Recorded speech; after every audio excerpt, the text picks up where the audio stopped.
Welcome to the Bogosity Podcast for the 15th of August, 2011, the podcast that pulls the wool back off of your eyes.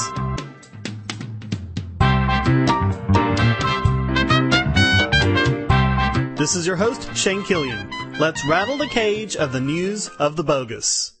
It's always hard to imagine government being an even bigger busybody than it is. Unfortunately, we don't have to. Government is always ready to step forth with a bigger example. Case in point, a new law in Tennessee which has made it illegal to post a picture that, quote, causes emotional distress. What? Over the years, many people in foreign countries have criticized the United States, and rightly so, for suppressing scientific findings that are uncomfortable to politicians.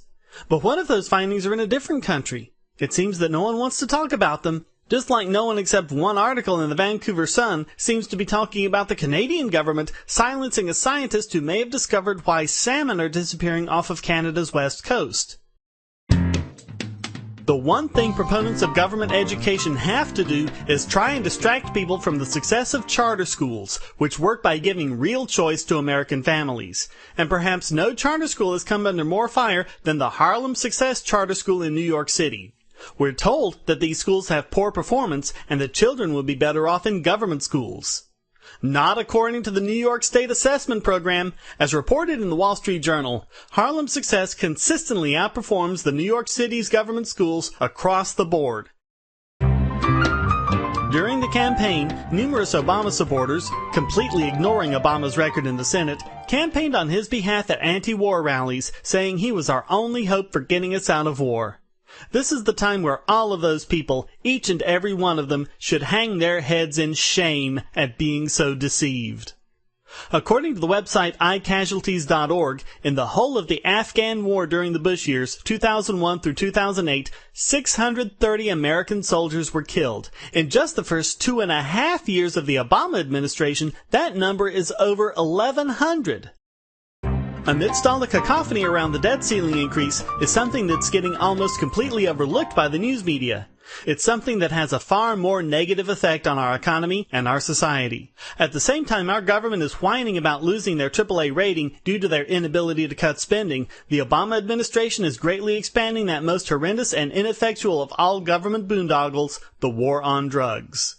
Apparently, Obama thinks that if spending tens of billions of dollars every year ends up being a waste of our money, then spending billions more will surely turn it around. To this end, he's expanded the role of the CIA and the military in Mexico, posting them in a Mexican military base where they can work with authorities and continue to fail at fighting the drug cartels. And now it's time to downgrade this week's biggest bogon emitter. Ever since Standard & Poor's announced they were downgrading the federal government's credit rating, politicians and the news media have gone crazy trying to spin this into not being the fault of themselves and their cronies. Laughably blaming everything from political bias at S&P to the Tea Parties, they just haven't got the idea why S&P is so doubtful about our future, even though they said it directly. And now it's time to cast a smiting on this week's Idiot Extraordinaire! Michael Egnor is a creationist idiot you probably saw in his starring role in that smash hit movie Expelled, No Intelligence Allowed. He has a blog which is titled, I kid you not, Ignorance. Warning, do not try to read his blog at home. This should only be attempted by trained professional bogologists.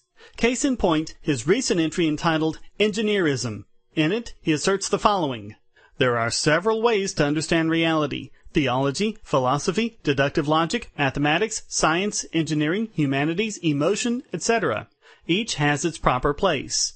Some folks, usually scientists, assert the superiority of science for understanding truth.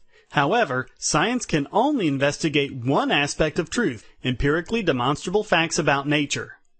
That wasn't me ad-libbing, folks. That's exactly what he said.